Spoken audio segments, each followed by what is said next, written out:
Good morning, my YouTube viewers. Crystal here. What I wanted to do this morning is I wanted to go through with you the solution to the Janetta Hack HR Analytics competition. The competition is closed, but I decided to go ahead and enter the competition anyway and just submit my work as an exercise, as a practice problem. And basically they were going to determine if someone was going to look for another job. What I do is I have all my submissions on this page right here, so you can see my final submission was 0.567, and I received a message saying that if I had actually been in the competition, I would have gone, I think, 214 in the queue of winners, which I don't think it's too bad. I found a mistake in it because last night I was working on it, so I had to go rush and update the mistake. And the mistake that I made, for some reason, it made my private score lower, but my overall score higher. I'm not sure exactly what the difference is between private scores and public scores, but yeah, my public score was still higher. And don't ask me why the private score was lower, because I made the file more accurate. I made the program more accurate. And so to make the program more accurate, it's a bit confusing as to why they would give me a lower private score. Now what I'm going to do is I'm going to go through the actual code here. The code is in my GitHub account, so it's a public account, so you can always look at it if you want to. I've uploaded all of these files. I didn't use all of the files, but I uploaded them anyway. I uploaded the train, test, and submission files, which were the files that were used for this competition. So this is the train file before anything was done to it. This is the train info before anything was done to it. As you'll notice that a lot of the columns were object columns, and since the output or the target is going to have to be a 1 or a 0, then you're going to have to convert those object columns into a numeric data. I described the train file, so you can see a description of the train file. And I did exactly the same thing with the test file. Everything that I did with the train file, I did with the test file too. It was identical. So the total, what I did was I submitted some code to determine if there were any null characters, and I printed it off, and you can see that there were several columns that had null characters. I did the same thing with the test file, and you can see that there were several columns in the test file that had null characters. So now what I had to do was I had to fill up the missing values. What I decided to do was fill up the missing values with the mode command, which the mode command is like the center of the file. I think that I had experimented with using median, and median wouldn't work, and then I experimented with changing the replacing it with a word, and I couldn't get that to work either, so I just used mode, and that seemed to work okay. And then what I did was I did a test to see if there were any more null characters, and there are not any null characters, so that meant that I replaced all the null characters. Next thing that we wanted to do is we wanted to clean up the data, because you can see in the train file and the test file, these, like the city has funny characters in it, and the company right here, you can't see a lot of it, but it has characters in it as well. So you've got to get all of the characters out of it and make it a number. So on all of these columns that had funny characters in them, I had to strip those characters, and I had to use the strip command. So in the city, I took out city underscore. On the experience, I took out a less than sign and a greater than sign. And on the last new job, I took out the greater than sign and the less than sign. I did that with the train file and the test file. Everything I did on the train file, I did to the test file as well.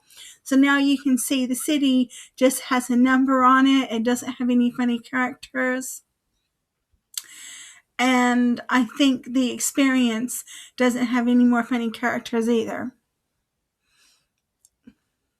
Now what I did was I used the group by command to group the different columns to see how they related to target. So we did the enrollee ID. Every different enrollee has an ID number. We did the city, and every city has its own number. We had the city development index that has its own number. And then what we did was we did the genders. And so what I had to do was I had to create a dictionary of female, male, and other. And then I had to replace female, male, and other with the number 0, 1, and this says 3. It shouldn't be a 3. It should be a 2. But it doesn't really matter. I'd be happier if it was a 2, but it's not going to make that big of a difference because all you're doing is just assigning a number to it, but it should be a 3. I'm probably going to go back later and see if my score improves, but it shouldn't make any difference because all you're doing is assigning a number to other, really. The next thing we did was we checked relevant experience, and you had relevant experience and no relevant experience. And so again, I created a dictionary that said no relevant experience and has relevant experience. And then I replaced that with the text to give you a number. And the next thing I did was university, full-time, part-time, no enrollment. Again, I created a dictionary and I replaced that text with numbers. The same thing with the education, graduate, high school, master's, PhD, primary school. I created a dictionary with that information and I replaced the text with a number. With a major discipline, did exactly the same thing. I created a dictionary with the different categories and major discipline and replaced those with a number. Company size, I created a dictionary with the different company sizes, assigned it to a number, and replaced that text with a number. Company type, I created a dictionary with the different types of companies and replaced the different type of companies with a number. Last new job, I created a dictionary and with the last new job, assigned each last new job to a number and replaced the numbers with the new number that I had assigned because it had never in there and you couldn't use a never. Hours training, I didn't have to do anything to that. And so then what I did was I checked my training file, and you can see I checked my training file, and all of the text has been replaced with numbers, which is what we want, and that's exactly the same with the test file. And so you can see this information on the training file, and you can see that 2 of the columns are objects, and you can't use an object in this binary data that is our target. So what I did was I made the columns numeric, and I used the formula train column equals PD to numeric, train column errors equals coerce, and I got that to work. And you can see the train and the text are now just numbers. They're not objects because you don't want any objects in there. You just want numbers. So I created a heat map. If people like looking at graphs, created another graph, but it took a long time. It was very memory intensive and took a long time. So I took it out because I just felt that not having a chart in there did not really take away from the meaning of the program, and it was using a lot of memory, and I didn't want to spend all that time running it up. So now what we done is we prepared the data. Y is your train target, and your features are all of the columns except for the enrollee number. And then we had to get dummies. So X was get dummies train features, and X test was get dummies test features. So you can see what X looks like, and you can see what X test looks like, and you can see you've got a not, I don't know where it says there, education level, it says not a number. So that's obviously going to make your reading go down lower.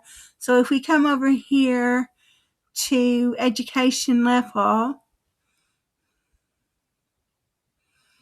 it says graduate, high school, master's, PhD, primary school. So we had primary school, high school, graduate, master's, PhD. So I don't know why we had not a number in there, because I used all of the relevant data, but for some reason not a number got stuck in there. But it didn't keep the program from not working, which is good. So I don't know what to do in that respect, because it didn't keep the program from not working. I'll have to look at that. And then we did our test train split with X train, X validation, Y train, Y validation, put it into an X train split. So you have to put X, Y, text size equals 20, random state equals 1. And SC is your standard scalar. And what that does is that brings all features into the same range. So you've got your X train and your X validation. You put it into your standard scalar. Your model is your XGB classifier, and your name is XGB.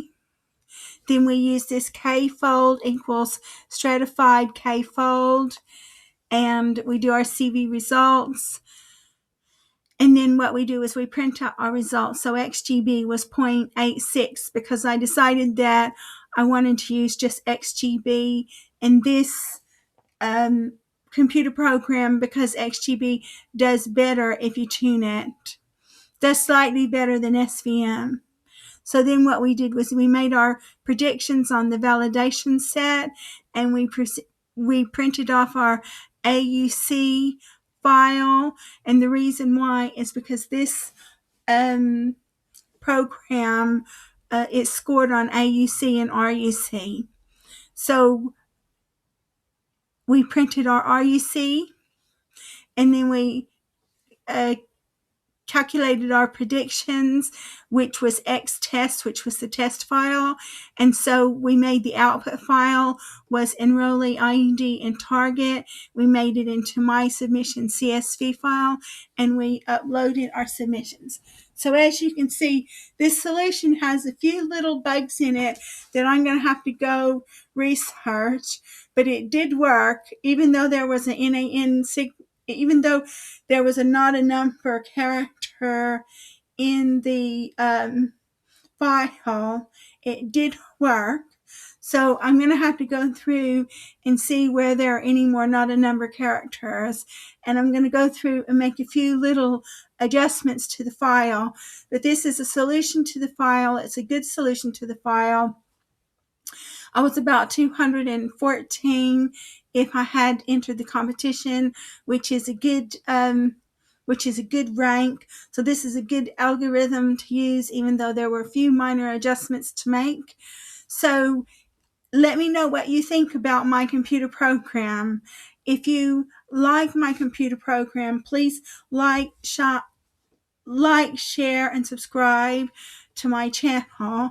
And if you like the work I'm doing, if you want to make a donation, I have my email address to my PayPal account down below. Believe me, that money will be very much appreciated. And thank you very much for watching this video. I look forward to seeing you in the next one.